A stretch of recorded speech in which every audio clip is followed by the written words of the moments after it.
Hello बच्चों, कैसे हो आप? देखो, लास्ट क्लास में बेटा हम क्या पढ़ रहे थे? लास्ट क्लास में हमने पढ़ी थी प्रोकैरियोटिक सेल। मतलब पढ़ी अभी चली रही है, प्रोकैरियोटिक सेल ही हम आज भी पढ़ने वाले हैं। प्रोकैरियोटिक सेल में बेटा मैंने आपको प्रोकैरियोटिक सेल का डायग्राम अच्छे से बना के दिखाया था कि कैसे हमारी प्रोकैरियोटिक सेल दिखती है। हमने एक फ्लो चार्ट बनाया था जिसके थ्रू हमने समझा था कि क्या-क्या मेन पार्ट्स हैं प्रोकैरियोटिक सेल के अंदर। अब आप याद करो, मैंने आपको प्रोकैरियोटिक सेल के अंदर दो मेन पार्ट्स बताए थे। पहला बताया था कि ना केवल प्रोकैरियोटिक सेल, हर सेल के लिए दो मेन पार्ट होते हैं। एक तो होता है सेल का एनवेलप और दूसरा होता है बेटा क्या? प्रोटोप्लाज्म। सेल एनवेलप में मैंने आपको बताया था कि वो ट्राई लेयर्ड होता है। उसमें फर्स्ट लेयर जो होती है वो ग्लाइकोकैलिक्स की होती है, जो स्लाइम लेयर या कैप्सूल के फॉर्म में प्रेजेंट हो सकती है। सेकंड मैंने कहा था आपको सेल वॉल होती है और थर्ड लेयर की बात की थी हमने प्लाज्मा मेम्ब्रेन। सेल एनवेलप का पूरा पोर्शन मैं आपको लास्ट लेक्चर में कवर करा चुकी हूँ। आपको कोई कंफ्यूजन है तो वापस से जाके उसको देख सकते हैं। आज हम कंटिन्यू करेंगे, मतलब प्रोटोप्लाज्म करने से पहले आज मैं बताऊंगी पहले आपको फ्लैजिला, फिर हम कवर करेंगे protoplasm of the prokaryotic cell. ठीक है, अब देखो, अगर बैक्टीरियल सेल मोटाइल है, मतलब वो मूव कर रही है, तो उसमें क्या प्रेजेंट होगा? फ्लैजिला प्रेजेंट होगा। जरूरी नहीं है कि हर बैक्टीरियल सेल में फ्लैजिला प्रेजेंट हो, अगर मोटाइल है तो ही होगा। ठीक है, चलिए तो कंटिन्यू करते हैं, बढ़ते हैं आगे फ्लैजिला की तरफ। देखो, फ्लैजिला बैक्टीरियल सेल का लोकोमोटरी स्ट्रक्चर है, मतलब इसकी हेल्प से ही बैक्टीरिया जो है वो मूव कर रहा है, एक जगह से चल के दूसरी जगह जा रहा है। इतनी बात क्लियर? लेकिन ये मैंडेटरी स्ट्रक्चर नहीं है। अगर सेल मूवेबल है, मोटाइल है, तो ही फ्लैजिला उसमें प्रेजेंट होगा। एक यहाँ पर ना अधिकतर बच्चों को कंफ्यूजन हो जाता है बेटा, उनको ना ऐसा लगता है कि सीलिया और फ्लैजिला ये मोटाइल स्ट्रक्चर्स हैं और ये माइक्रो ऑर्गेनिजम्स में या लोअर ऑर्गेनिजम्स में पाए जाते हैं। बहुत बच्चे इस क्वेश्चन को गलत कर देते हैं। नोट करके लिख लीजिए कि प्रोकैरियोट्स में सिर्फ और सिर्फ flagella as a locomotory structure present होता है, सीलियाज नहीं होते। सीलियाज आर एब्सेंट। सीलिया पाए जाते हैं कहाँ? यूकैरियोटिक सेल में, और आप स्पेसिफिकली जाओ तो एनिमल सेल्स में। ठीक है, तो फ्लैजिला जो है ये it is the only structure which is present in prokaryotes as locomotory structure, है ना? तो आप इसको लिख सकते हो कि ये क्या है? Locomotory structure of prokaryotes. Locomotory structure of prokaryotes. ठीक है, प्रोकैरियोट्स। चाहो तो कहीं लिख लो अलग से कि सीलिया आर एब्सेंट इन प्रोकैरियोट्स। क्योंकि ऐसे ही पता नहीं बच्चों को क्यों लग जाता है कि सीलिया फ्लैजिला लोकोमोटरी स्ट्रक्चर होते हैं। तो बैक्टीरिया के अंदर लोकोमोटरी स्ट्रक्चर क्या होता है? फ्लैजिला।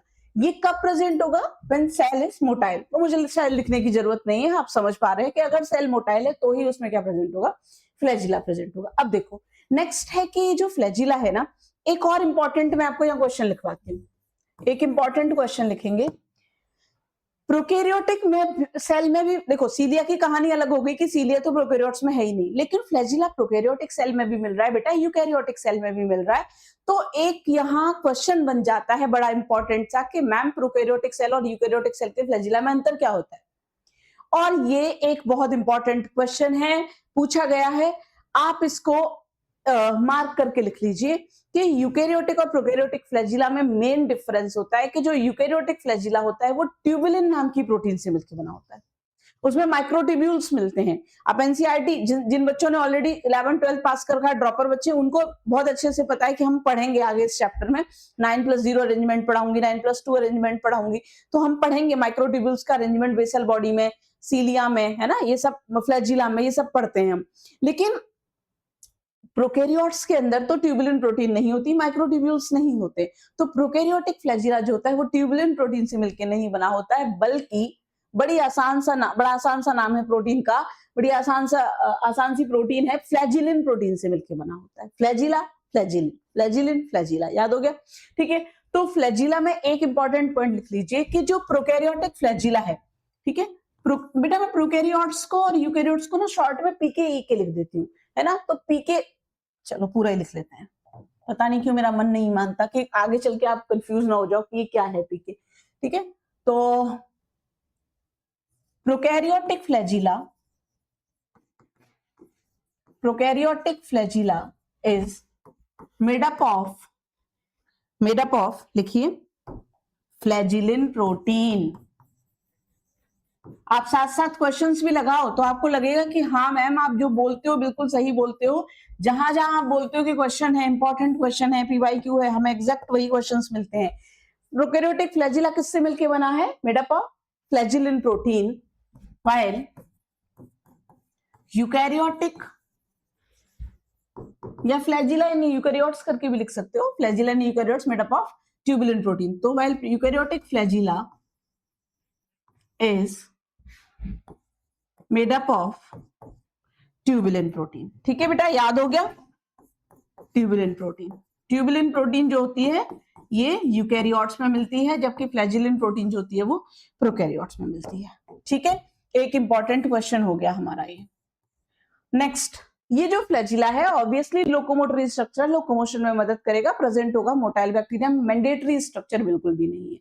अगले पॉइंट की बात करते हैं कि फ्लैजिला जो प्रोकैरियोट्स में प्रेजेंट होता है उसके 3 मेन स्ट्रक्चरल पार्ट होते हैं, यानी कि प्रोकैरियोटिक फ्लैजिला में 3 मेन स्ट्रक्चरल पार्ट होते हैं, बेसल बॉडी, हुक और फिलामेंट। ठीक है, तो अगला पॉइंट लिखेंगे, हेडिंग डालेंगे स्ट्रक्चरल कंपोनेंट्स या पार्ट्स करके भी लिख सकते हो ऑफ फ्लैजिलम या फ्लैजिला, सिंगुलर फॉर्म में फ्लैजिलम कह देते हैं, प्लूरल फॉर्म में हम उसको फ्लैजिला कहते हैं।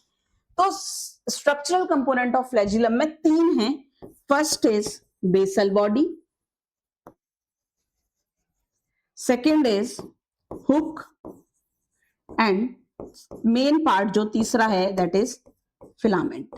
फिलामेंट, बेसल बॉडी, हुक और फिलामेंट। देखो बेटा, ये जो बेसल बॉडी है ना, ये बेसल बॉडी जो होती है ये सेल एनवेलप में यानी कि प्लाज्मा मेम्ब्रेन और सेल वॉल में धसी होती है, उसमें फंसी होती है।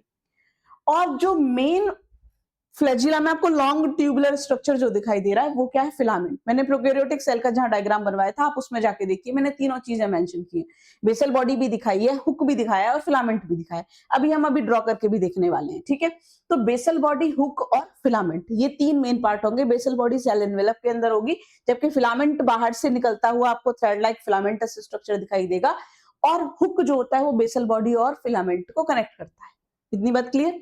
अब देखो, ये जो बेसल बॉडी है ना, इसमें आप एक लाइन लिख लीजिए, यही सेम पॉइंट लिख लो कि ये जो होती है it is embedded in cell envelope, embedded in cell envelope and एक पॉइंट लिख रही हूं, मेड अप ऑफ रिंग्स।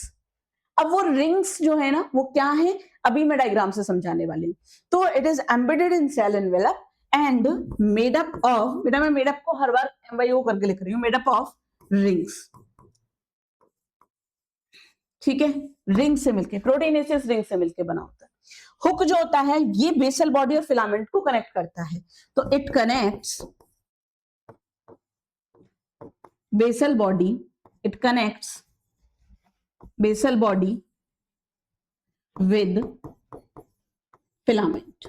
ठीक है बेटा, और जो थर्ड पार्ट है फिलामेंट, यही है main extension, tubular extension, filamentous extension है ना, तो इट इज ट्यूबुलर या फिलामेंटस एक्सटेंशन अराइज फ्रॉम, कहां से? सेल सरफेस से, arise from cell surface and responsible, मतलब ये पूरा का पूरा ही स्ट्रक्चर जो है ना वो मोटिलिटी के लिए रिस्पॉन्सिबल है, क्योंकि बेसल बॉडी में ही जो रिंग्स हैं वहीं से एनर्जी बन रही है, और कैसे वो मूव कर रहा है, फिलामेंट मेन मूव करेगा। ठीक है, तो इस तरीके से ये प्रेजेंट होता है। ये जो प्रोकैरियोटिक फ्लैजिला के अंदर ये जो फ्लैजिलिन प्रोटीन है ना बेटा, ये इस तरीके से अरेंज होती है। मैं ज्यादा डिटेल में नहीं ले जाऊंगी आपको, ये आप ग्रेजुएशन में पढ़ोगे कि फ्लैजिलिन प्रोटीन के 4+4 के मैनर में हेलिक्स होते हैं, इस तरीके से, है ना, वो ऐसे अरेंज होते हैं। मैं थोड़ा सा ऐसे एक आइडिया दे दूं आपको, ऐसे 8 चेन्स होती हैं, मतलब ये एक स्ट्रैंड हो गया, ऐसे ही दूसरा स्ट्रैंड हो गया, ठीक है, फिर ऐसे ही तीसरा स्ट्रैंड होता है लाइक दिस, ऐसे ही चौथा भी होगा, और फिर 4 इसके पीछे भी होंगे। ठीक है बेटा, 4 इसके पीछे होंगे, और फिर उनका हेलिक्स जैसा बना होता है। ये पूरा इस टाइप का स्ट्रक्चर प्रेजेंट होता है किसके अंदर? फिलामेंट के अंदर। और ये जो गोल गोल मैंने बनाए हैं ये कुछ और नहीं है, यही क्या है? फ्लैजिलिन प्रोटीन है। ठीक है, तो फ्लैजिलन प्रोटीन इस तरीके से अरेंज होती है फिलामेंट के अंदर और उसकी वजह से फ्लैजिला जो है वो मूव करता है।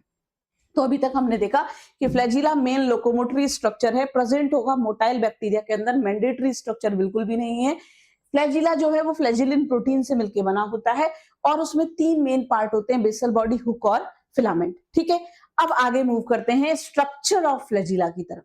देखो फ्लैजिला बेटा ग्राम पॉजिटिव और ग्राम नेगेटिव, मैंने आपको अभी लास्ट क्लास में समझाया था कि हैंस क्रिश्चियन ग्राम नाम के जो साइंटिस्ट थे उन्होंने बैक्टीरिया को सेल वॉल के कंपोजिशन के आधार पर, सेल वॉल की थिकनेस के आधार पर 2 कैटेगरीज में क्लासिफाई किया था। पहली कैटेगरी को उन्होंने कहा था ग्राम पॉजिटिव बैक्टीरिया, दूसरी कैटेगरी को उन्होंने कहा था ग्राम नेगेटिव बैक्टीरिया। ग्राम पॉजिटिव वो थे जिन्होंने ग्राम स्ट्रेन को रिटेन कर लिया था, जिनकी सेल वॉल थिक थी और सिंगल लेयर्ड थी, जबकि ग्राम नेगेटिव बैक्टीरिया वो थे जिन्होंने काउंटर स्ट्रेन को रिटेन किया था, एब्जॉर्ब किया था, ग्राम स्ट्रेन को एब्जॉर्ब नहीं किया था और उनकी सेल वॉल सिंगल लेयर्ड ना होके कैसी थी, बाई लेयर्ड थी। याद आ गया कौन सा वाला आपका फ्रेंड जो जैकेट भी पहन के आया था शर्ट के ऊपर और जो सिर्फ शर्ट में आ गया था, वो कौन सा था, ग्राम पॉजिटिव। और वहां बाई लेयर्ड सेल वॉल होती है लेकिन थिन होती है कंपैरेटिवली। ठीक है, डन। तो अब ग्राम पॉजिटिव और ग्राम नेगेटिव दोनों ही बैक्टीरिया के अंदर हम देखेंगे स्ट्रक्चर ऑफ फ्लैजिला। इतना आप अच्छे से नोट कर लीजिए। ठीक है, अगली स्लाइड ऐड करूं? हाँ जी, अगली स्लाइड पर हम लिखेंगे, हेडिंग डालिए structure of flagella. Structure of flagella.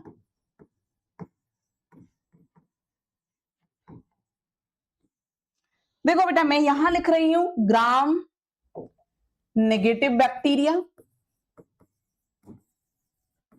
ठीक है, उसके अंदर हम सेल वॉल का फ्लैजिला का स्ट्रक्चर देखेंगे और यहां पर मैं लिख रही हूं ग्राम पॉजिटिव बैक्टीरिया। ग्राम पॉजिटिव बैक्टीरिया के अंदर हम देखेंगे कैसा स्ट्रक्चर होगा फ्लैजिला का। देखो बहुत सिंपल है बच्चे, ग्राम नेगेटिव बैक्टीरिया पहले समझते हैं। क्या होगा अगर मैं किसी सेल को ड्रॉ कर रही हूं, सपोज मैंने ये बनाई उसकी बच्चे प्लाज्मा मेम्ब्रेन। ठीक है, ये मैंने क्या बनाई है, प्लाज्मा मेम्ब्रेन। ठीक है, ये मैंने बना दी प्लाज्मा मेम्ब्रेन और इसके अंदर ये पूरा क्या भरा हुआ होगा, लिक्विड क्या होगा यहाँ पर, साइटोप्लाज्म।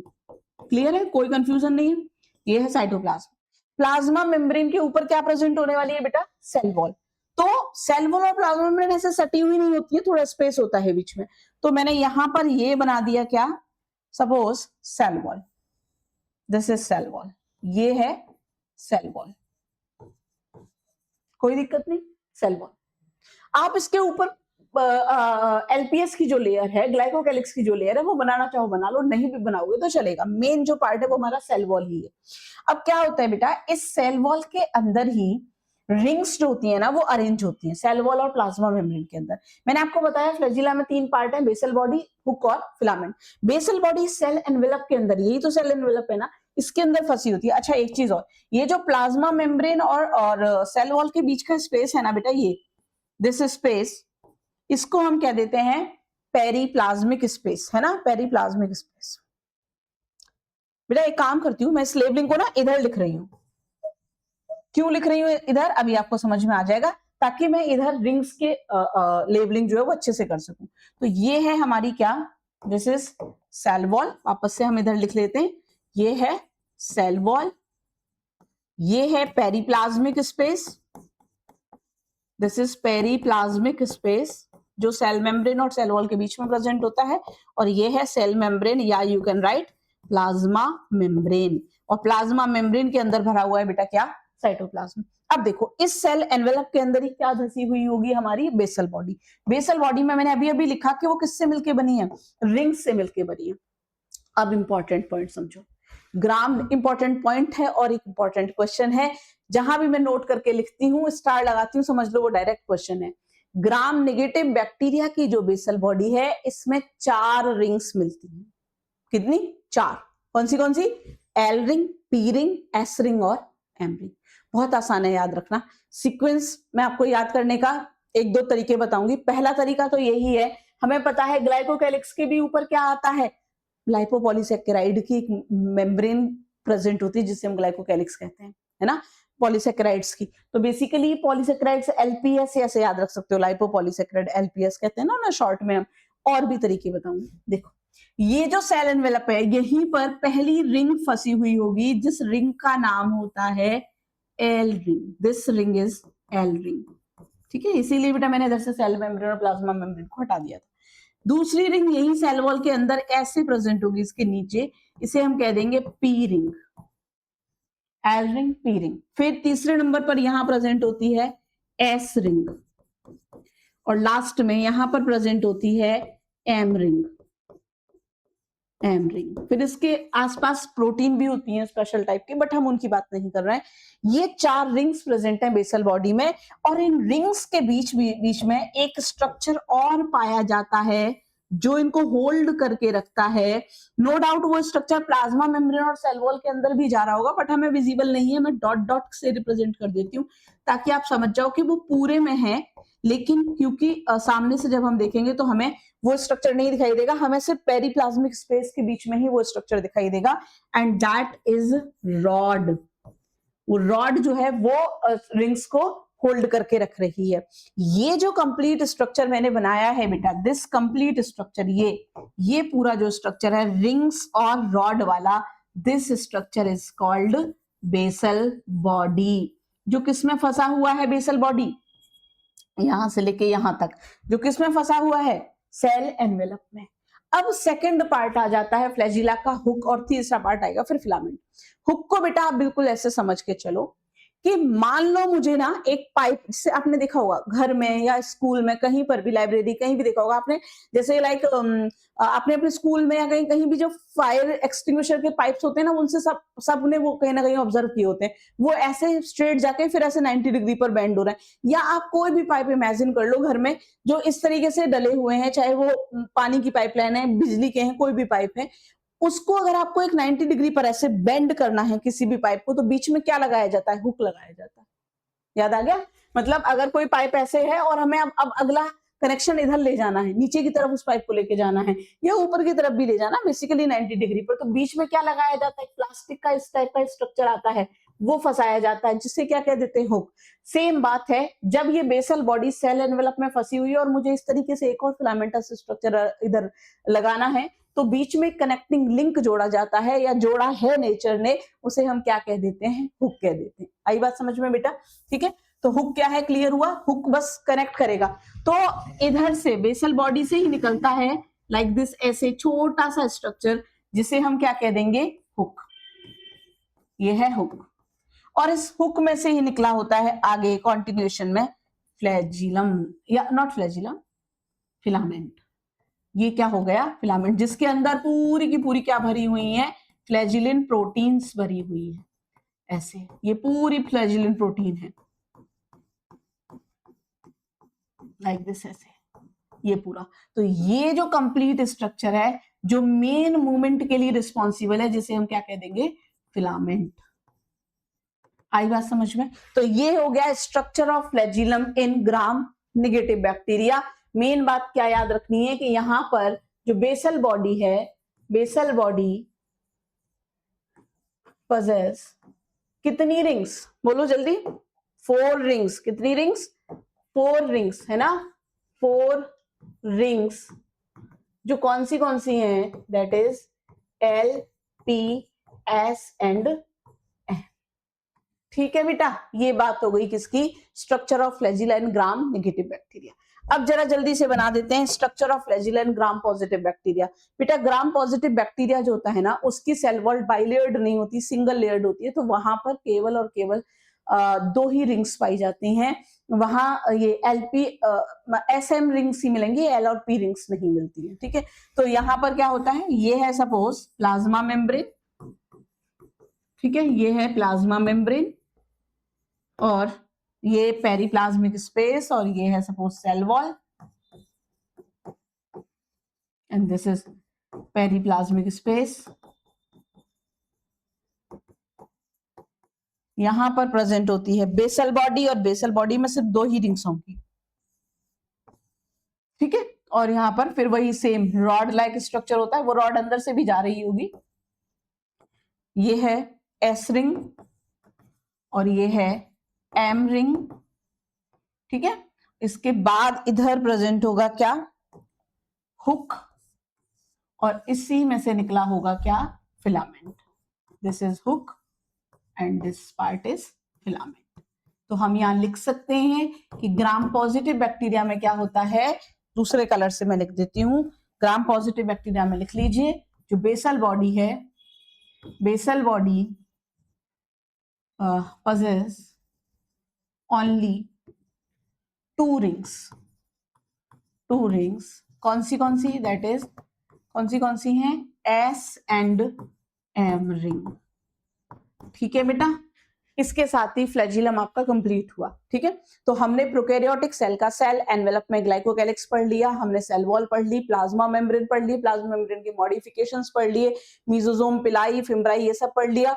और लोकोमोटरी स्ट्रक्चर जो कहीं ना कहीं सेल एनवेलप से ही अराइज हो रहा है, उसको भी हमने समझ लिया, फ्लैजिला को भी हमने समझ लिया।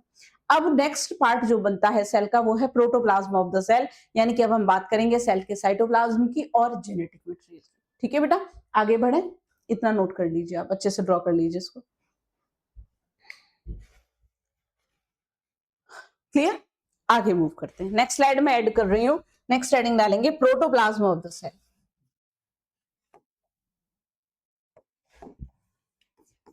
प्रोटोप्लाज्म ऑफ द सेल,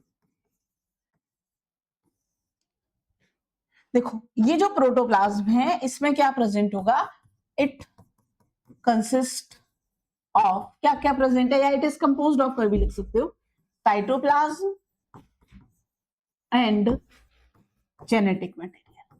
दो ही चीजों से मिलकर बना हुआ, साइटोप्लाज्म एंड जेनेटिक मटेरियल, ठीक है। साइटोप्लाज्म तो है ही, और जेनेटिक मटेरियल यहाँ क्या हो जाएगा, डीएनए। बेटा जो साइटोप्लाज्म है ना, ये साइटोप्लाज्म जो है, मेन जो पहला पार्ट है साइटोप्लाज्म प्रोटोप्लाज्म का, वो 90% वाटर से ही मिलके बना है। सेल के साइटोप्लाज्म में 90% वाटर ही होता है, और you can say more than 90%। तो मेन तो उसमें वाटर है, वाटर में अब बहुत सारी चीजें हैं, जैसे ऑर्गेनल्स हैं, ऑर्गेनल्स के नाम पर जैसे राइबोसोम है, ठीक है। मैं अभी लास्ट में बताऊंगी आपको, क्रोमेटोफोर्स हो सकते हैं, बट वो सब में नहीं होते, उसकी हम बात करेंगे। इंक्लूजन बॉडीज हैं, ठीक है, ग्रेन्यूल्स हैं अलग अलग टाइप के, प्रोटीन्स हैं, एंजाइम्स हैं, एमआरएनए है। तो इस टाइप की चीजें जो है वो साइटोप्लाज्म में प्रेजेंट है, और वो उसको बना देती हैं एक semi fluid jelly like substance, ठीक है। तो ये साइटोप्लाज्म क्या है, सेमी फ्लूइड है, सेमी फ्लूइड। न्यूक्लियोइड जो है, जेनेटिक मटेरियल जो है, वो भी सस्पेंडेड है कहाँ, या वो भी प्रेजेंट है साइटोप्लाज्म के अंदर, वो पर साइटोप्लाज्म का पार्ट कंसीडर नहीं किया जाता, उसे हम अलग से प्रोटोप्लाज्म का पार्ट करके पढ़ते हैं। तो सेमी फ्लूइड होगा ये, semi fluid matrix surrounded by plasma membrane, ठीक है, surrounded by plasma membrane.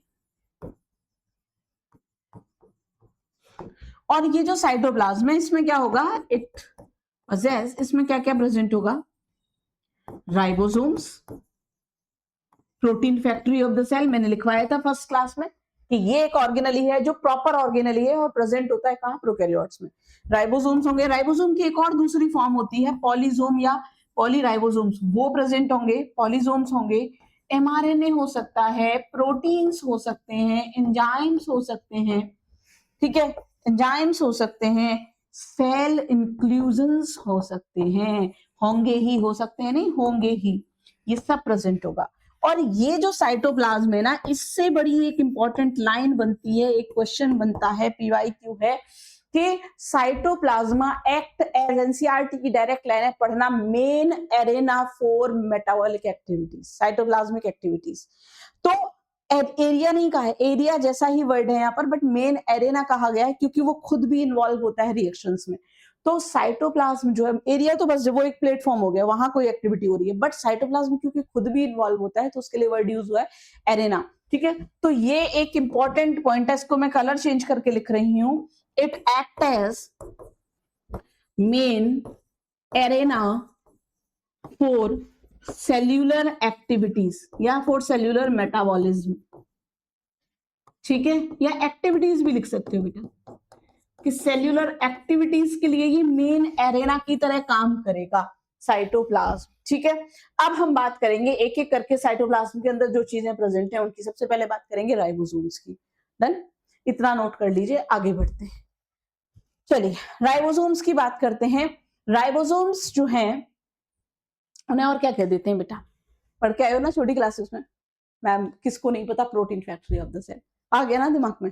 Ribosomes को क्या कह देते हैं बेटा, protein factory of the cell. मैं और भी नाम बताऊंगी राइबोसोम के। चलिए राइबोसोम, पहली बात तो इनके लिए लिख लीजिए कि कैसे ऑर्गेनली हैं। It is membrane less organelle. पहली बात तो ये लिख लो। बहुत इंटरेस्टिंग पॉइंट्स हैं राइबोसोम के, और उन सबसे क्वेश्चंस बनते हैं बेटा। बड़ा छोटा सा ऑर्गेनल है लेकिन बड़ा मजेदार है, बहुत सारी इंपॉर्टेंट बातें हमें ये समझाता है।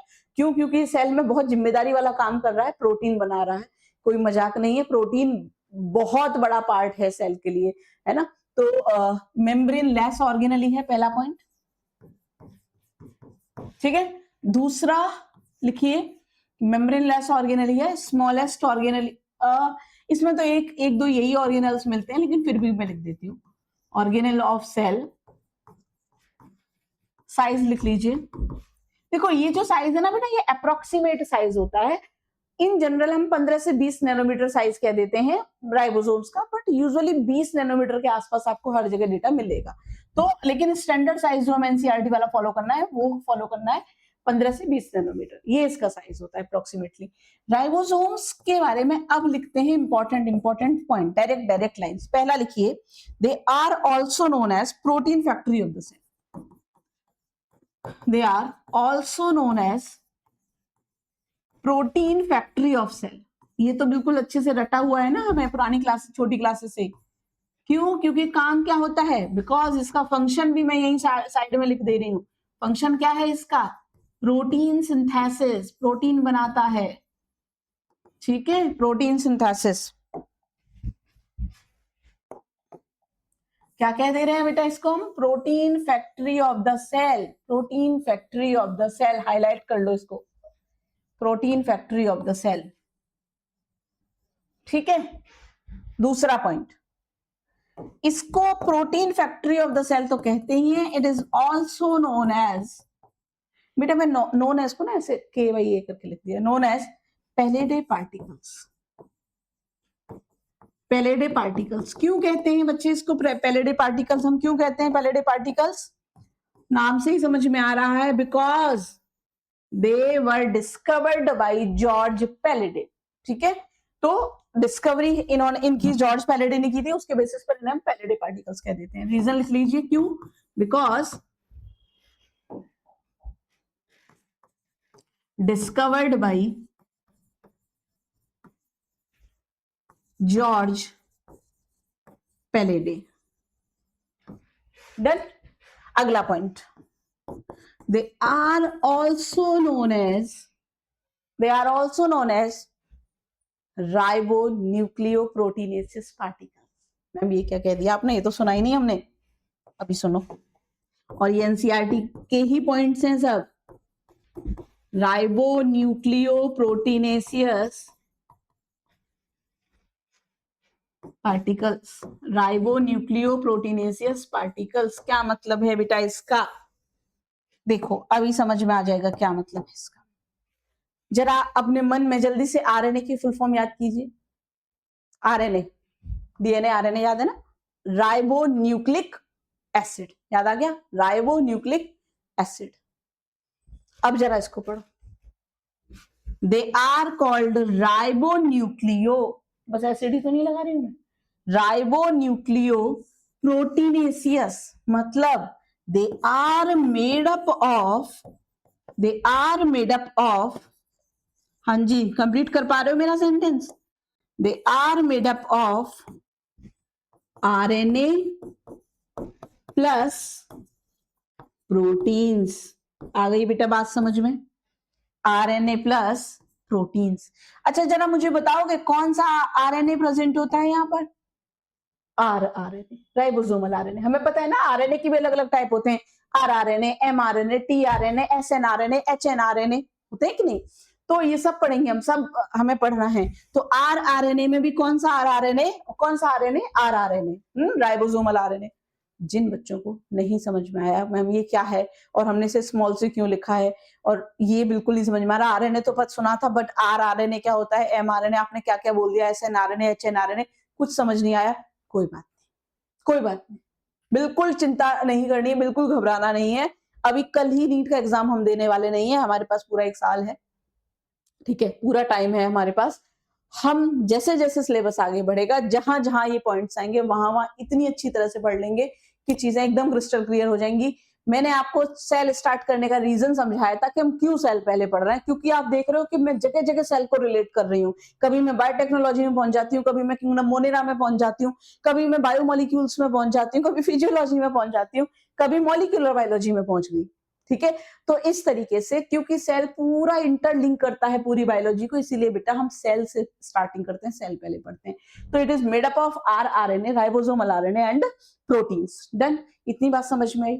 अब देखो राइबोसोम की मेन बात करते हैं स्ट्रक्चरल कंपोनेंट की, कौन से टाइप के पाए जाते हैं उन सब की, ठीक है, या उनकी फॉर्म्स की भी बात करते हैं। तो पहले इतना नोट हो गया, आगे लिखिए, इसमें आगे मैं नेक्स्ट स्लाइड ऐड कर रही हूँ, ये शायद नोट हो गया होगा। नेक्स्ट पॉइंट लिखिए, राइबोसोम, ऐसे लिखो, in prokaryotes ribosomes are found in या प्रेजेंट इन 2 फॉर्म्स। राइबोसोम जो होते हैं वो 2 फॉर्म्स में प्रेजेंट होते हैं। अभी क्या आ रहा है आपके दिमाग में, 70s 80s तो नहीं आ गया, नहीं, वो तो टाइप है। मैंने कहा है 2 फॉर्म्स में प्रेजेंट होता है। और कौन सी फॉर्म है बेटा, पहली फॉर्म का नाम है, first form is free form, और दूसरी है, एक फ्री है तो दूसरी कौन सी हो जाने वाली है, attached form, attached form, free form, attached form. ये जो फ्री फॉर्म है ना, ये freely present in cytoplasm. Ma'am इसको तो हम ऐसे ही लिख सकते थे, आपने इतना प्रॉपर हेडिंग डाल के क्यों लिखा है बेटा, क्योंकि एक क्वेश्चन लिखने वाले हूं मैं यहाँ पर, बड़ा इंपॉर्टेंट और बड़ा मजेदार, मैं आपको सुन के ना एकदम मजा आ जाएगा। अटैच्ड फॉर्म जो है ये कहाँ अटैच होती है, अटैच्ड ऑन, याद करो प्रोकैरियोटिक सेल का डायग्राम, मैंने गोले गोले छोटे छोटे डॉट डॉट्स बनाए थे पूरे प्लाज्मा मेम्ब्रेन, मतलब पूरे नहीं, कहीं कहीं प्लाज्मा मेम्ब्रेन के सरफेस पर और कुछ साइटोप्लाज्म में भी स्कैटर किए थे। तो अटैच्ड ऑन प्लाज्मा मेम्ब्रेन। देखो अभी अभी मैंने आपको थोड़ी देर पहले बताया कि राइबोसोम का मेन काम क्या होता है बेटा, प्रोटीन सिंथेसिस। अब देखो कुछ प्रोटीन तो ऐसी होती है जो सेल को अपने लिए जरूरत होती है, अपने अपने ऑर्गेनल्स में एंजाइम भेजने, प्रोटीन सिंथेसिस के लिए। All enzymes are proteins except ribonucleases, वो आरएनए और प्रोटीन से मिलकर बने, अदरवाइज सारे एंजाइम कैसे, प्रोटीन से मिलकर बने। तो कुछ प्रोटीन तो सेल को अपने लिए चाहिए, अपने ऑर्गेनल्स बनाने के लिए, अपना अपना स्ट्रक्चर बनाने के लिए, अपने एंजाइम्स के फॉर्म में, अपने स्टोरेज के लिए। जबकि कुछ एंजाइम, कुछ प्रोटीन्स और इवन एंजाइम सेल बाहर एक्सपोर्ट आउट करती है, बाहर भेजती है। तो ऐसी प्रोटीन जो सेल को अपने लिए चाहिए, जो सेल अपने लिए बना रही है बेटा, वो प्रोटीन्स बनती हैं फ्री राइबोसोम्स द्वारा। जबकि ऐसी प्रोटीन जो सेल को बाहर भेजनी है, सेल से बाहर जानी है, एक्सपोर्ट आउट होनी है, वो प्रोटीन बनाई जाती हैं अटैच्ड राइबोसोम्स द्वारा। क्लियर? तो पहले यहां लिखिए, आ गया समझ में मैंने क्यों हेडिंग डाल के लिखा है। फ्री फॉर्म में इसमें लिखेंगे, they synthesize proteins which are required for cell itself। जो सेल को अपने लिए चाहिए, उन प्रोटीन को सेल किसके थ्रू बनाती है, फ्री राइबोसोम्स के थ्रू, जो साइटोप्लाज्म में स्कैटर। जबकि ये बनाएंगे क्या, they synthesize सीक्रेटरी प्रोटीन्स, कौन सी? सीक्रेटरी, जिनका सिक्रीशन होना है, this is the secretory proteins, कौन सी हैं? विच आर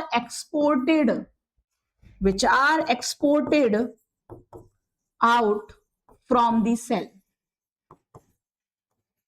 आ गई बेटा बात समझ में? एक इंपॉर्टेंट क्वेश्चन है, लिख लीजिए।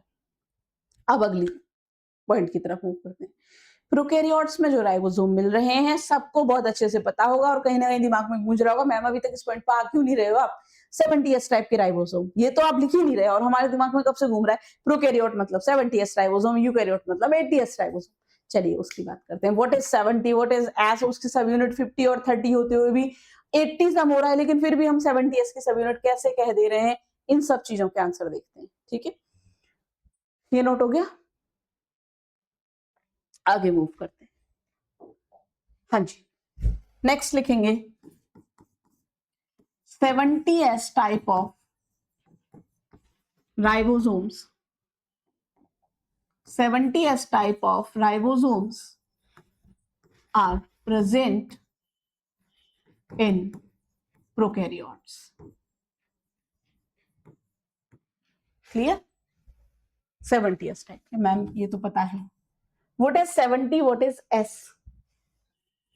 देखो इस 70s में S रिप्रेजेंट कर रहा है, S रिप्रेजेंट्स श्वेडबर्ग यूनिट। ये उन साइंटिस्ट का नेम है जिन्होंने इसको आइडेंटिफाई किया, इसका सेडिमेंटेशन कोफिशिएंट, सेडिमेंटेशन रेट को समझाया, ठीक है, उनका नाम है। और ये 70 क्या है? ये है इनका sedimentation rate, sedimentation coefficient. Ma'am ये क्या होता है? ये क्या होता है? आप इसको ऐसे समझो बेटा, मतलब ये वैल्यू 70 ही क्यों है, इसका आंसर समझाती हूँ। सेडिमेंटेशन रेट की वैल्यू जनरली हम सिर्फ राइबोसोम्स के लिए पढ़ते हैं, लेकिन सिर्फ राइबोसोम का ही सेडिमेंटेशन कोफिशिएंट होता है, ऐसा बिल्कुल भी नहीं है। सेडिमेंट का मतलब क्या होता है? पहले अपने दिमाग में सेडिमेंटेशन कोफिशिएंट समझने से पहले सेडिमेंट समझो। सेडिमेंट क्या होता है? किसी भी चीज का नीचे इकट्ठा हो जाना, सेडिमेंट हो जाना, आके नीचे जम जाना, है ना? तो आप क्या हुआ था, श्वेडबर्ग ने क्या किया था, सेल को बहुत हाई आरपीएम पर जब घुमाया तो क्या हुआ, उसके जो ऑर्गेनल्स थे, ठीक है, उसके जो ऑर्गेनल्स थे वो वेट के अकॉर्डिंग सेडिमेंट होते चले गए, मास और डेंसिटी के आधार पर सेडिमेंट होते चले गए। अब कौन पहले सेडिमेंट होगा, किसकी वैल्यू हाई होगी? जो जितना भारी होगा, जो जितना बड़ा होगा। आप इसको बिल्कुल ऐसे समझो, थोड़ी देर के लिए आपके रूम को घुमाते हैं, चलो। मैम मेरा रूम आपको दिखाई दे रहा है क्या? हाँ दिखाई दे रहा है, चलो घुमाओ, तेज स्पीड में घुमाइए। बहुत तेज स्पीड में आपका रूम घूम रहा है, ऐसे इमेजिन करो, आप कांस्टेंट हो, आप मत घूमिए, ठीक है? रूम घूम रहा है बेटा, क्या होगा, जो सबसे हैवी चीजें होंगी, किसी भी चीज को हम बहुत तेज स्पीड में घुमाएंगे तो जो जितना हल्का होगा वो घूमता ही रहेगा, घूमता ही रहेगा, वो जल्दी से गिरने वाला नहीं है। जबकि जो चीज जितनी भारी होगी वो उतनी ही जल्दी एक दो राउंड लगा के out out out, done. Sediment होती चली जाएगी, इकट्ठी होती चली जाएगी, इजेक्टेड आउट होती चली जाएगी। सेल में राइबोसोम्स को मैंने कहा smallest organelle of the cell हैं, बहुत छोटे से हैं, 70s और छोटे हैं, 80s थोड़े बड़े हैं जो यूकैरियोट्स में मिल रहा है। जब सेल को बहुत तेज स्पीड में घुमाया गया तो जो भारी भारी ऑर्गेनल्स थे, like plasma membrane, mitochondria, nucleus, ये जो हैवी पार्ट है सेल के, एंडोप्लाज्मिक रेटिकुलम, ये सब अलग अलग वैल्यूज पर पहले ही आउट होते चले गए, जबकि राइबोसोम काफी देर तक घूमे और जिस वैल्यू पर वो आउट हुए उस वैल्यू को उन्होंने 70 या 80 कहा, जो भी रिस्पेक्टिव फॉर्म ऑफ राइबोसोम थी। क्लियर? तो 70 क्या है, सेडिमेंटेशन रेट है, सेडिमेंटेशन कोफिशिएंट है, उस वैल्यू है, वो वैल्यू है 70, और उसको रिप्रेजेंट कर रहे हैं हम श्वेडबर्ग यूनिट के फॉर्म में, जो अगेन बार बार बोल रही हूं मैं, इनडायरेक्ट, कैसा, डायरेक्ट नहीं, इनडायरेक्ट, हाईलाइट कर लेना, ऑप्शन में ना सिर्फ डायरेक्ट और इनडायरेक्ट लिख के गलत किया जाता है, आप जरा पीवाईक्यू खोल के देखना, क्वेश्चन सॉल्व करना। इनडायरेक्ट मेजरमेंट है उनके मास और डेंसिटी का, ठीक है, इनडायरेक्ट, डायरेक्ट नहीं, इनडायरेक्ट मेजरमेंट है। तो एस रिप्रेजेंट कर रहा है श्वेडबर्ग यूनिट को, ठीक है, विच इज, कई बार इसको ना सेडिमेंटेशन कोफिशिएंट भी कह देते हैं, which is स्वीडबर्ग यूनिट, ऐसा एक काम करते हैं, इसको ऐसे लिख देते हैं, स्वीडबर्ग यूनिट है, और ये जो वैल्यू है पूरा ये क्या है, सेडिमेंटेशन कोएफिशिएंट या rate, Svedberg unit which is indirect measure of measurement of mass and density.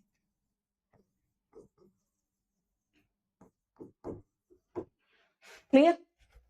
अब देखो नेक्स्ट बात करते हैं कि राइबोसोम के स्ट्रक्चरल कंपोनेंट की या सब यूनिट्स की, ठीक है, सब यूनिट्स ऑफ राइबोसोम।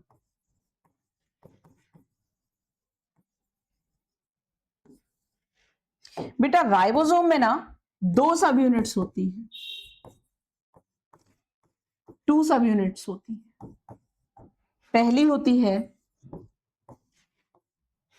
स्मॉलर सब यूनिट, जबकि दूसरी वाली होती है बेटा लार्जर सब यूनिट।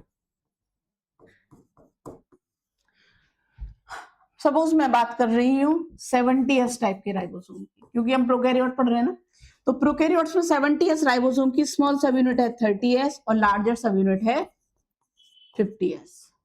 मतलब मैं ऐसे बना रही हूं एक 70S टाइप के राइबोसोम, तो ये है 30S स्मॉल सब यूनिट और ये है 50S लार्जर सब यूनिट, और ये पूरा राइबोसोम है कैसा, 70S। इस टाइप से। देखो अब आपके माइंड में एक क्वेश्चन आ सकता है कि मैम 30 और 50 तो 80 हो गया और ये तो 70S टाइप है। बड़ा हर बच्चे के दिमाग में क्वेश्चन आता है कि ये कैसा मैथ है, बायोलॉजी वालों का मैथ्स अच्छा नहीं होता क्या, 30 और 50 तो 80 होता है। इधर देखो बायो वालों का मैथ्स बहुत अच्छा होता है, कैसे समझाते, 30S और 50S मैंने अभी अभी आपको समझाया कि सेडिमेंटेशन रेट या सेडिमेंटेशन कोफिशिएंट कैसे निकाला गया बेटा। चीजों को हाई स्पीड पर घुमाया और उनके मास और डेंसिटी का वो एक इनडायरेक्ट मेजरमेंट था जिसके बेसिस पर ये वैल्यूज हैं। आप इसको ना ऐसे समझो, फॉर एग्जांपल मैंने ना एक पेन के थ्रू समझाती हूँ आपको। सपोज ये एक पेन उठाया, ये पेन राइबोसोम से सिमिलर है, दिस इज स्मॉलर सब यूनिट, कैप इसका, ये है लार्जर सब यूनिट, ठीक है। जब ये ऐसे जुड़ा हुआ है, मतलब ये कौन से फॉर्म में है, इंटैक्ट फॉर्म में, 70S फॉर्म में, और जब इसका मैं सेडिमेंटेशन कोफिशिएंट निकाल रही हूं तो इसका जो सरफेस है, मास डेंसिटी जो भी काउंट होगा वो एक्सपोज्ड सरफेस का काउंट होने वाला है, तो उसकी जो वैल्यू आई वो क्या आई, 70 आई। बेटा जब ये इस फॉर्म में था ना तो इसका ये जो पार्ट है ना, दिस पार्ट, वो काउंट नहीं हुआ, सिर्फ क्या काउंट हुआ है, क्लियर। अब मैंने क्या किया, इन सब यूनिट्स को भी अलग अलग कर दिया क्योंकि डिटैचेबल है, मैग्नीशियम आयन से जुड़ी होती है, मैं लिखवाऊंगी, क्लियर। अब जब ये इन दोनों सब यूनिट्स को अलग अलग कर दिया तो जो ये वाला पार्ट था जिसका पहले काउंट नहीं हुआ सेडिमेंटेशन रेट, ना इधर से ना इधर से, वो अब काउंट होने वाला है ना, तो ये थोड़ा सा एक्स्ट्रा आ गया कि नहीं आ गया। बस वही जब सब यूनिट्स को हम अलग अलग करते हैं तो उनका वेट थोड़ा बढ़, नॉट वेट, सेडिमेंटेशन रेट थोड़ा बढ़ गया, और जब एक साथ पढ़ते हैं तो वो सेडिमेंटेशन रेट थोड़ा सा कम हो जाता है। देखो जब ये राइबोसोम इंटैक्ट फॉर्म में था तो जरा देखना, मैं कलर चेंज करके दिखा रही हूँ, राइबोसोम के सिर्फ इस सरफेस वाले पार्ट का जो ग्रीन मार्कर घूम रहा है, सिर्फ इसका बेटा सेडिमेंटेशन रेट काउंट हुआ था। जब इनको अलग अलग कर लिया, जब इनको अलग अलग कर लिया, स्मॉल सब यूनिट को अलग कर लिया और लार्ज सब यूनिट को अलग कर लिया, लार्ज सब यूनिट को अलग कर लिया, तो इनका ये वाला पार्ट भी इस बार काउंट हो गया जो पहले काउंट नहीं हुआ था। तो सपोज इस पार्ट का जो सेडिमेंटेशन रेट है वो 5S है, ये एक दूसरे पर ऐसे सुपरफिशियली अटैच्ड थे, तो इसकी वजह से जो डिफरेंस है वो क्या आ गया, 80 आ गया। 50 और 30 कितना होता है, 80। आ गई बात समझ में। अब एक इंपॉर्टेंट क्वेश्चन और लिख लीजिए राइबोसोम्स के बारे में, यहां तक कोई डाउट है बेटा तो आप मुझे कमेंट सेक्शन में मेंशन करके पूछ सकते हो। अब हम आगे बढ़ते हैं, नेक्स्ट देखिए, लिखिए कि ये जो सब यूनिट्स है ना, ये यहां पर मैंने कहा कि राइबोसोम में 2 सब यूनिट होती है, स्मॉलर सब यूनिट और लार्जर सब यूनिट, दो सब यूनिट से मिलकर बना है। अब ये जो दो सब यूनिट्स है ना, ये आपस में अटैच रहती हैं किसके थ्रू?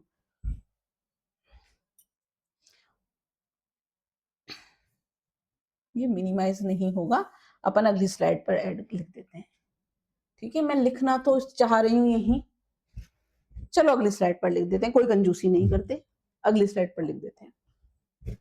हाँ जी लिखिए, बोथ स्मॉलर सब unit and larger sub unit of ribosomes, बेटा मैं मेंशन कर रही हूँ राइबोसोम, मैंने ये नहीं कहा 70 या 80, दोनों टाइप के, ठीक है। Both smaller and larger sub unit of ribosomes are attached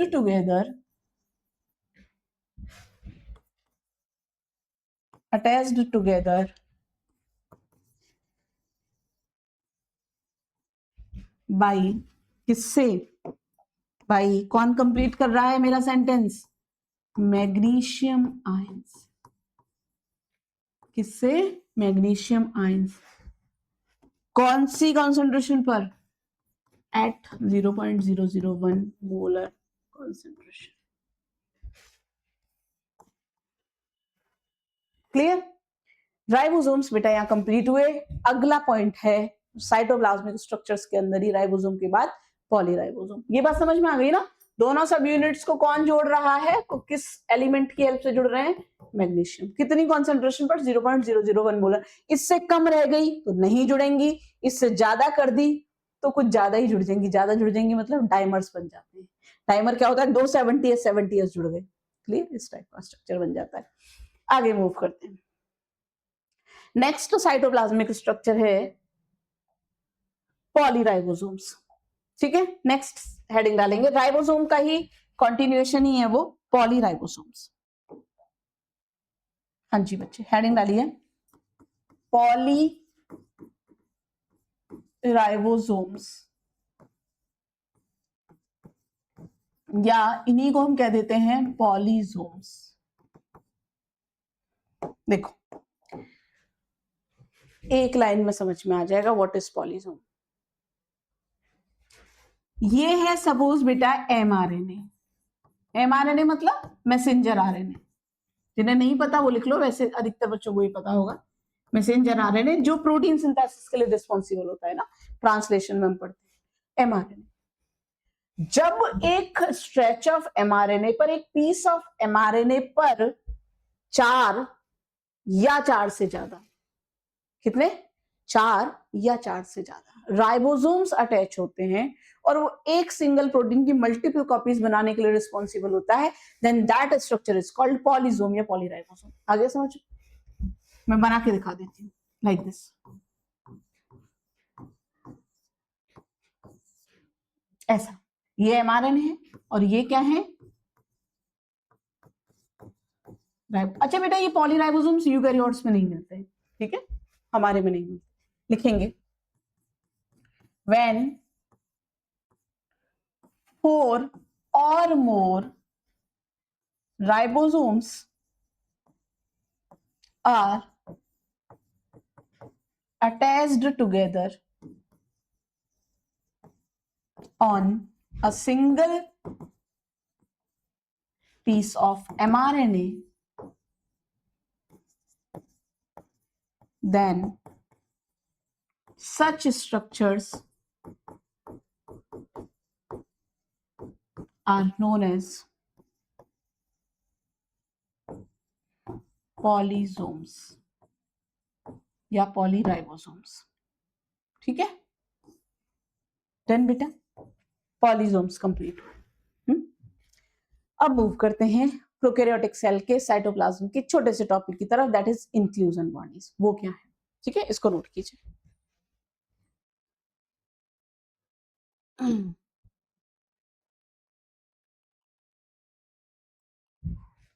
हो गया नोट? अगले टॉपिक की तरफ। नेक्स्ट टॉपिक है इंक्लूजन बॉडीज। पहली बात तो इंक्लूजन बॉडी पाई जाती है सिर्फ प्रोकैरियोट में, यूकैरियोट्स में नहीं मिलती, ठीक है। तो प्रेजेंट इन प्रोकैरियोट, बेटा कोई कंफ्यूजन ना हो इसलिए मैं यू लिखने वाली थी, देखो प्रेजेंट इन प्रोकैरियोट्स। ये इंक्लूजन बॉडीज कुछ और नहीं है, स्टोरेज बॉडीज हैं।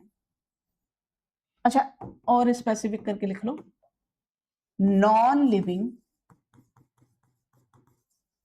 Storage bodies.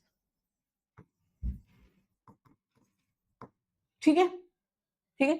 प्रोकैरियोट्स अपना फूड रिजर्व करते हैं इंक्लूजन बॉडीज के फॉर्म में। स्टोरेज बॉडीज हैं to reserve the food. Clear? अच्छा, इंक्लूजन बॉडीज कैसी होती हैं? दे आर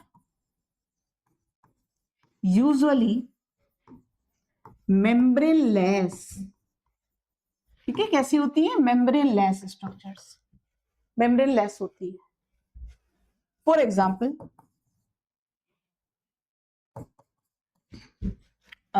फॉस्फेट ग्रेन्यूल्स, नाम से समझ में आ रहा है क्या स्टोर करेंगे? फॉस्फेट।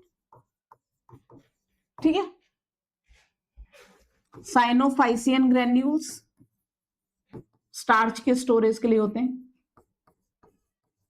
स्टार्च स्टोर करते हैं, चाहो तो लिख लो ब्रैकेट में। ग्लाइकोजन ग्रेन्यूल्स, ये तो एक जनरल बात हो गई। अब मैं बताने वाली हूं इसी में इंपॉर्टेंट पॉइंट।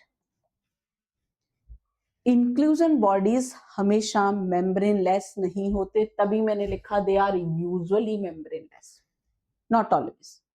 इसका मतलब कुछ मेम्ब्रेन बाउंड स्ट्रक्चर भी मिलते हैं। मैम हम तो नहीं पढ़ते प्रोकैरियोट में, तो हम पढ़ते हैं मेम्ब्रेन लेस ऑर्गेनल, मतलब मेम्ब्रेन बाउंड ऑर्गेनल्स मिलते ही नहीं है। हाँ, नहीं मिलते बेटा, तो वो ट्रू मेम्ब्रेन होती भी नहीं है। पढ़िए, inclusion body usually membrane less ही होते हैं, बट पहले लिख लो, but some are surrounded by, इसी के कॉन्टिन्यूएशन में ये पॉइंट है ना, but some are surrounded by a non unit membrane. बेटा मैंने कुछ नया शब्द लिख दिया ना, कैसी membrane? Non unit membrane. Ma'am ये क्या है? बेटा अगर बायोलॉजी में सेल में अगर कोई मेम्ब्रेन फॉस्फोलिपिड बाइलेयर जैसी है, प्लाज्मा मेम्ब्रेन जैसी कोई लेयर है, तो ही उसे हम ट्रू मेम्ब्रेन कहते हैं। उसके अलावा अगर कोई और अलग टाइप की मेम्ब्रेन मिल रही है तो उसे ट्रू मेम्ब्रेन कंसीडर नहीं किया जाता। तो ये जो इंक्लूजन बॉडीज हैं, जैसे गैस वैक्यूल, सल्फर वैक्यूल्स, इनमें मेम्ब्रेन मिलती है, क्योंकि गैस वैक्यूल में गैस स्टोर होने, और आप गैस को बिना मेम्ब्रेन के कैसे स्टोर करोगे? भाई आप बैलून को फुला रहे हो हवा भर के, लेकिन अगर बैलून की बाउंड्री नहीं है तो हवा कैसे? हवा तो फिर सब जगह है ना। तो सिमिलर गैस को तो पैक करने के लिए कोई मेम्ब्रेन चाहिए ही ना। तो गैस वैक्यूल्स मिलते हैं फ्लोटिंग बैक्टीरियाज में, जैसे सल्फर बैक्टीरिया में, ग्रीन फोटोसिंथेटिक बैक्टीरियाज में मिलते हैं, है ना, पर्पल सल्फर बैक्टीरिया में, ग्रीन बैक्टीरियाज में मिलते हैं। लेकिन वो सब जो फ्लोटिंग फोटोसिंथेटिक प्रोकैरियोट्स हैं, उनमें जिनमें गैस वैक्यूल्स मिल रहे हैं, उनमें गैस तो स्टोर है, बट गैस जो स्टोर है, और बेटा उसमें टॉक्सिक गैसेस होती हैं, अच्छी खासी गैस नहीं होती, हार्मफुल गैसेस होती हैं, है ना, गैस वैक्यूल्स के अंदर, तो वो बस्ट भी नहीं करने चाहिए। तो उसमें एक ट्राई लेयर्ड, एक स्पेशल टाइप की मेम्ब्रेन से वो बाउंड होती है गैस। वो यूनिट मेम्ब्रेन नहीं है, वो प्लाज्मा मेम्ब्रेन जैसी मेम्ब्रेन नहीं है, इसीलिए इसे मेम्ब्रेन बाउंड स्ट्रक्चर की कैटेगरी में काउंट नहीं किया जाता।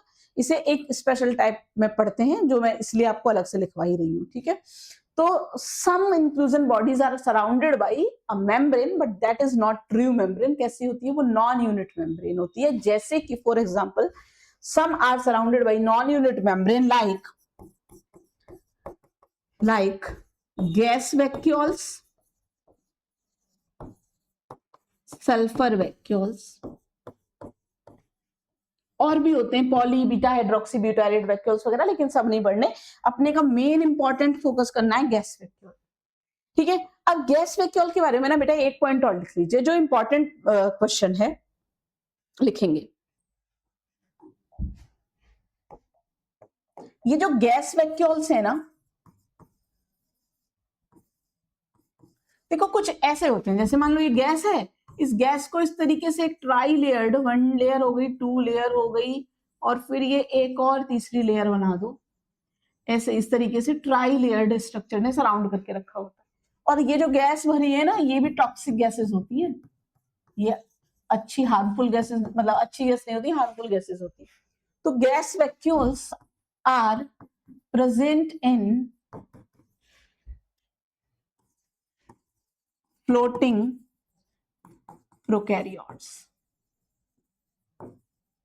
फॉर एग्जाम्पल, जो फोटोसिंथेटिक बैक्टीरियाज हैं,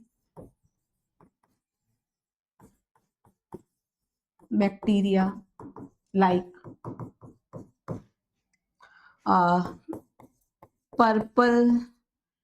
पर्पल सल्फर बैक्टीरिया, पर्पल है ना, ग्रीन सल्फर बैक्टीरिया, इस तरीके से। तो purple and green photosynthetic bacteria. अच्छा, ऐसे लिख देती हूँ उसको। प्रेजेंट है कहाँ? फ्लोटिंग प्रोकैरियोट्स में, एंड प्रोवाइड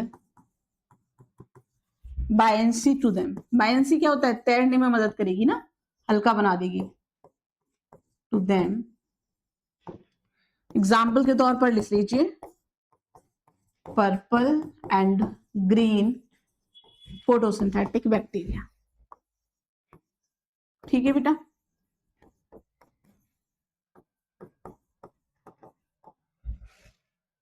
ये कंप्लीट हुआ, गैस वैक्यूल कंप्लीट। एक तरीके से प्रोटोप्लाज्म के अंदर हमारा साइटोप्लाज्म वाला पॉइंट कवर हो गया, साइटोप्लाज्म कवर हो गया। मैं आपको एक सबसे इंपॉर्टेंट क्वेश्चन, या मतलब इस पूरे प्रोकैरियोट से जो ऐसा क्वेश्चन जो कहाँ एनसीईआरटी में छुपा हुआ है ना, आसानी से ढूंढने में नहीं आता है, वो पॉइंट बताने जा रही हूँ। बहुत बहुत इंपॉर्टेंट क्वेश्चन है, पूछा भी जा चुका है, मल्टीपल टाइम्स पूछा जा चुका है, अलग अलग लैंग्वेज घुमा के। उसकी बात करते हैं।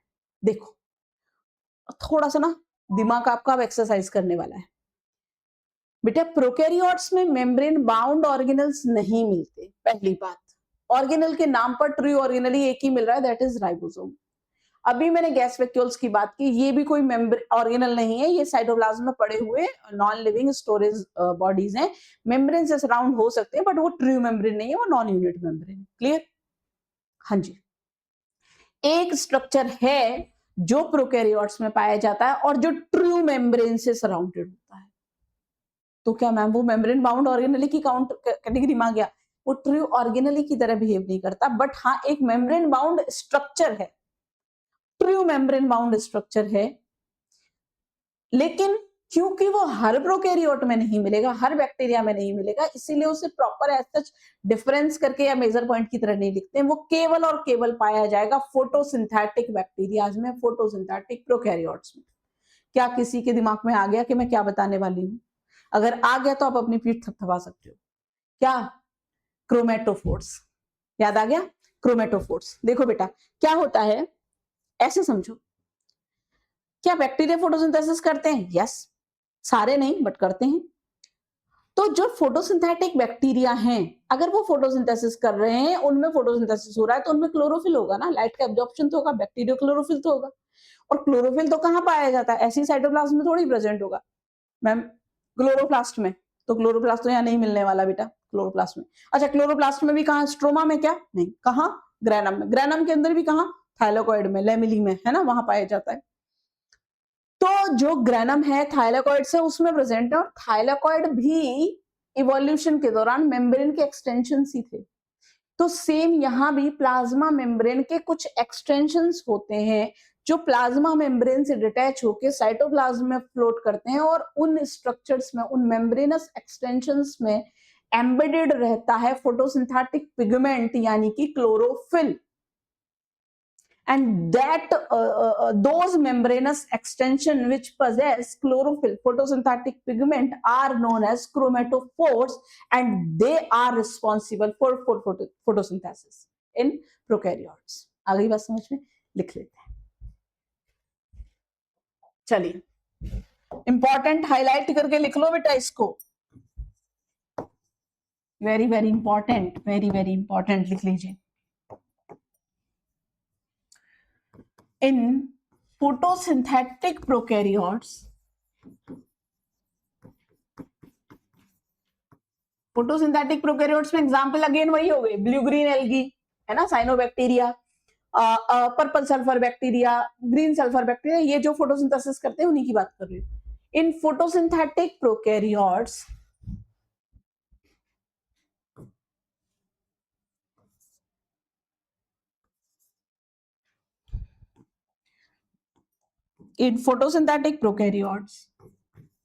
chromatophores are present.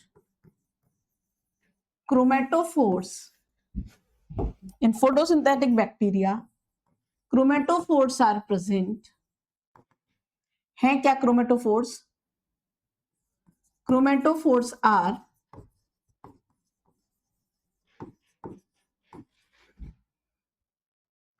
extensions of plasma membrane floats inside the cytoplasm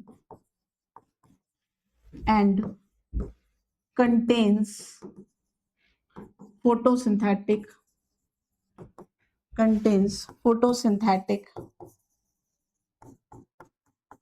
pigments like bacteriochlorophyll,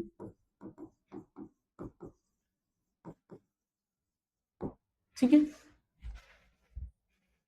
responsible for photosynthesis.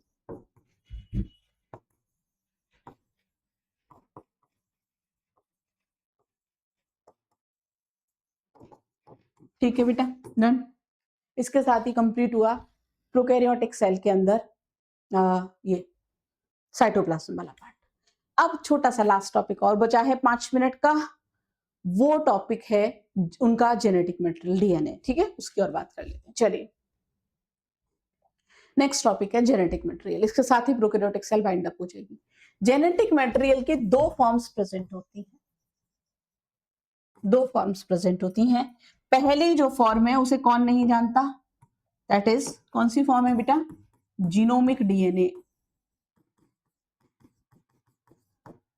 Genomic DNA क्या कह देते हैं इसे हम? नोन एज क्या कह देते हैं? जल्दी बोलो. न्यूक्लियोइड. मेरा एन थोड़ा ना एम जैसा बनता है. न्यूक्लियोइड. या इसी को कह देते हैं प्रोक्रोमोसोम, या इसी को कह देते हैं बैक्टीरियल क्रोमोसोम भी कह देते हैं, या इसी को कह देते हैं इंसिपिएंट न्यूक्लियस. ये मैंडेटरी स्ट्रक्चर है for sale and controls all cellular activities. Activities as well as phenotype. कैसा होता है? It is single, large, double stranded,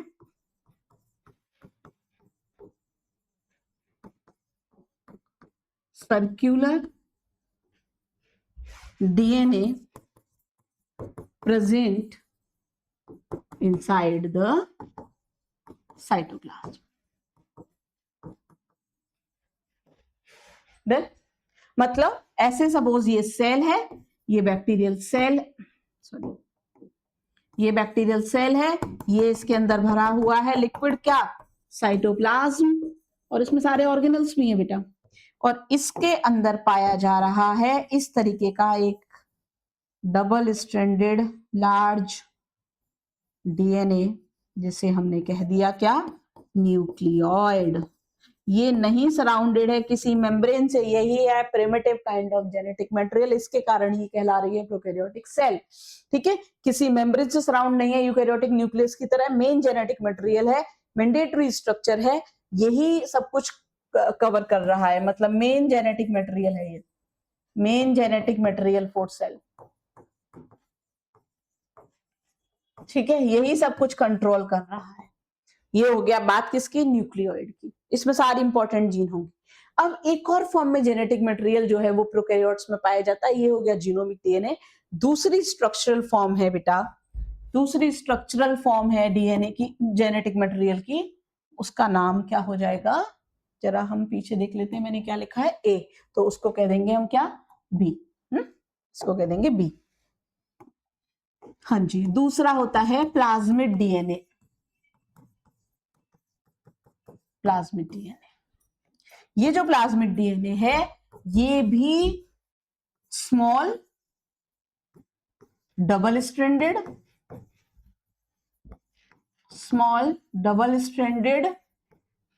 circular लेकिन एक्स्ट्रा क्रोमोसोमल डीएनए है, मतलब उस क्रोमोसोमल डीएनए का पार्ट नहीं है, जो अगेन प्रेजेंट होगा कहां, इनसाइड द साइटोप्लाज्म। तो ये भी डबल स्ट्रैंडेड है बट छोटा है, बड़ा नहीं है। वो भी डबल स्ट्रैंडेड है बट लार्ज था। ये भी सर्क्यूलर है, वो भी सर्क्यूलर है। ये भी डीएनए है, वो भी डीएनए है, बट ये कैसा है, एक्स्ट्रा क्रोमोसोमल, यानी कि मेन क्रोमोसोमल डीएनए का पार्ट नहीं है। मतलब मैं ये कहना चाह रही हूँ कि ये अगर कोई सेल है और ये इसके अंदर भरा हुआ है, सपोज साइटोप्लाज्म, तो इस साइटोप्लाज्म में यहां सपोज प्रेजेंट था हमारा मेन डीएनए, जेनेटिक मटेरियल जो सब में प्रेजेंट होगा, मेन जेनेटिक मटेरियल है ना, मैंडेटरी स्ट्रक्चर है। ये था क्या, न्यूक्लियोइड, है ना, अभी अभी तो मैंने बनाया, ये था न्यूक्लियोइड। अच्छा, इसके लिए लिख लो कि ये मैंडेटरी नहीं है, it is not mandatory, non mandatory structure, मतलब सब में नहीं पाया जाता। इट मे और मे नॉट बी प्रेजेंट, हो भी सकता है सेल में हो भी सकता है ना प्रेजेंट हो। ठीक है, मतलब मैं अलग से इसको बना देती हूँ, कुछ इस टाइप का small double stranded circular DNA है बट एक्स्ट्रा क्रोमोसोमल है, मेन क्रोमोसोमल डीएनए का पार्ट नहीं है। इसे मैं कह दे रही हूँ क्या, प्लाज्मिड डीएनए। अच्छा, फिर मैम ये है क्यों, बेटा ये है क्यों, इसका आंसर सुनो। ये प्रोवाइड कराता है, it provide some special phenotypic characters to bacterium, या टू सेल भी लिख सकते हो, जैसे कि लाइक, अभी समझाती हूँ, बहुत अच्छे एग्जाम्पल के साथ समझाने वाली हूँ। लाइक एंटीबायोटिक रेसिस्टेंस, हीरो बन जाता है प्लांट बैक्टीरिया तो इसके बाद, antibiotic resistance responsible for transformation in bacteria।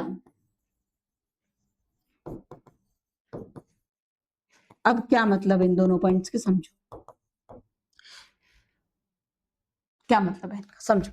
Even nitrogen fixation वगैरह की भी जीन्स होती हैं, तो लिख सकते हो भले, नाइट्रोजन फिक्सेशन, फर्टिलिटी की भी जीन्स होती हैं, फर्टिलिटी, उसी बेसिस पर ना अलग अलग टाइप के प्लाज्मिड भी हो जाते हैं बेटा। मतलब जो फर्टिलिटी के लिए रिस्पॉन्सिबल होंगे हम एफ प्लाज्मिड कह देते हैं, जो नाइट्रोजन फिक्सेशन के लिए होते हैं, जिनमें नाइट्रोजन फिक्सेशन की जीन होते हैं, उन्हें निफ प्लाज्मिड कह देते हैं, एनआईएफ, निफ प्लाज्मिड। जिनमें एंटीबायोटिक रेसिस्टेंस होती है वो आर प्लाज्मिड कहलाते हैं। ये सब पढ़ेंगे बायोटेक्नोलॉजी, जब प्लाज्मिड पढ़ाऊंगी वहां पढ़ेंगे। देखो क्या होता है बेटा, प्लाज्मिड डीएनए, आप इसको ऐसे समझो, प्लाज्मिड डीएनए को कुछ स्पेशल फिनोटाइपिक कैरेक्टर दे रहा है। आप ऐसे समझो आप डॉक्टर बन चुके हो और बन ही जाओगे एक दिन, ठीक है। तो आपका नीट का एग्जाम हो गया और आप एमबीबीएस कर लिया, आपने अपनी पीजी भी कर ली, एमडी एमएस जो भी किया आपने, पीजी भी कर ली और डिप्लोमा कर लिया, एक दो और आपने डिग्रियां ले ली। अब आप बढ़िया अच्छे हॉस्पिटल में प्रैक्टिस कर रहे हैं, है ना। आप आराम से अपने केबिन में बैठे हुए हैं और आपके ओपीडी के बाहर भगवान ने लंबी लाइन लगा रखी है, जो कि ना लगी हो, पेशेंट्स कम ही हो देश में, कोई बीमार ना पड़े, सब स्वस्थ रहें। सपोज जो हॉस्पिटल्स में होता है, अच्छी खासी पेशेंट्स की लाइन है और आपके पास 2-3 पेशेंट लगातार आए और किस्मत की बात कि दोनों तीनों को ना बैक्टीरियल डिसीज थी। फॉर एग्जाम्पल, सपोज एक को टाइफाइड था, एक को कोलेरा था, एक को टीबी थी, मेरे मन में जो आया मैंने रैंडम बोल दिया। टाइफाइड साल्मोनेला टाइफी कॉज करता है, बैक्टीरियल डिसीज है। कोलेरा विब्रियो कोलेरी कॉज करता है, बैक्टीरियल डिसीज है। माइकोबैक्टीरियम ट्यूबरकुलाई बैक्टीरिया से टीबी होती है। आपने सोचा वाह मजा आ गया, तीनों ही बैक्टीरियल डिसीज के पेशेंट हैं, मैं तो तीनों के लिए एक कॉमन दवाई लिख देता हूं, बैक्टीरिया तो जो है वो मर जाने वाला है। क्या होगा, अगले दिन आपका केबिन टूट जाएगा। अगर तीनों ही पेशेंट को बिठा आप अगर एक ही जैसी दवाई दे दोगे, तो क्या तीनों सही हो जाएँगे? हो सकता है एक भी सही ना हो। हर बीमारी के लिए, हर बैक्टीरिया के लिए आपको अलग सेट ऑफ ड्रग्स, अलग सेट ऑफ एंटीबायोटिक्स देने पड़ते हैं। क्यों? क्योंकि एक दवाई जो एक बैक्टीरिया पर काम कर रही है, वो दूसरे पर काम नहीं कर रही है। क्यों नहीं कर रही है? क्योंकि उन भाई साहब के पास क्या प्रेज़ेंट है? ये plasmid, antibiotic resistance containing R plasmid. For example आपने कोई एक दवाई लिखी एम्प्लिसिन, है ना? एक एंटीबायोटिक लिखी एम्प्लिसिन और उसके पास एम्प्लिसिन रेसिस्टेंस जीन थी, वो नहीं मरेगा एम्प्लिसिन से। तो बैक्टीरिया को ये प्लाज्मिड डीएनए एक्स्ट्रा बेनिफिट दे रहा है। बेसिक नीड के लिए, सेल की बेसिक नीड के लिए ये मेन जेनेटिक मटेरियल है, न्यूक्लियोइड है। एक्स्ट्रा फीचर्स के लिए, अपडेटेड वर्जन के लिए ये प्रो हैं प्लाज्मिड डीएनए। ये क्या करते हैं, अगर इन्होंने आर प्लाज्मिड है तो वो जिस भी एंटीबायोटिक के लिए रेसिस्टेंस की उसमें जीन है, वो कितनी भी एंटीबायोटिक भर-भर के आप दे दो, वो उस एंटीबायोटिक से मरने वाला नहीं है। जिसके लिए एंटीबायोटिक रेसिस्टेंस जीन नहीं होगी, वो एंटीबायोटिक जब आप दोगे तो बैक्टीरिया मर जाने वाला है। ऐसे ही नाइट्रोजन फिक्सेशन की अगर जीन है, निफ प्लाज्मिड है, तो वो बैक्टीरिया नाइट्रोजन फिक्सेशन करेगा। आप जानते हो सारे बैक्टीरिया नाइट्रोजन फिक्सेशन नहीं करते। सिमिलरली वो बैक्टीरियल ट्रांसफॉर्मेशन के लिए, बैक्टीरिया के नए रूप के लिए, उसमें कहीं बाहर से आके नया डीएनए, मैंने पढ़ाया था ना पिलाई, पाइलस कॉन्जुगेशन में मदद करता है। एक जगह से दूसरे सेल में, एक सेल से दूसरे सेल में कॉन्जुगेशन ट्यूब के थ्रू प्लाज्मिड डीएनए जा रहा है। तो फिर जब उसमें नया डीएनए आ गया तो वो नई प्रॉपर्टी शो करेगा ना, तो ट्रांसफॉर्मेशन के लिए फर्टिलिटी भी होता है, वही एफ प्लाज्मिड्स होते हैं, मेल और फीमेल बैक्टीरिया, मतलब ट्रू सेक्स ट्रांसडक्शन होता है basically. True sexual reproduction bacteria में नहीं मिलता, बट हाँ फर्टिलिटी जीन्स होती हैं, जिसकी बेसिस पर मेल और female bacteria, HFR strain, F strain, ये सब हम कैटेगराइज करते हैं। कुछ चीजें आप पढ़ोगे, कुछ चीजें आपके सिलेबस की नहीं है। घबराना नहीं, मैम क्या क्या बोल गए, कोई बात नहीं। आपके सिलेबस का आपके लिए जो इंपॉर्टेंट है, मैं हाईलाइट करके बार बार बोर्ड पर लिखती हूँ, वही बस मेन इंपॉर्टेंट है, उसके बाहर से क्वेश्चन नहीं पूछा जाए। क्लियर? ठीक है, तो इसके साथ ही बेटा बाइंड अप हो गई आपकी प्रोकैरियोटिक सेल। हमने प्रोकैरियोटिक सेल कवर कर ली। अगली क्लास में हम पढ़ने वाले हैं यूकैरियोटिक सेल। अच्छे से पहले से तैयार होके आना, पढ़ के आना, थोड़ा सा बहुत मजा आने वाला है। अगली क्लास में मिलते हैं यूकैरियोटिक सेल, और आप जाइए नहीं, इसको सब्सक्राइब करके जाइए। ठीक है, thank you, have a nice day.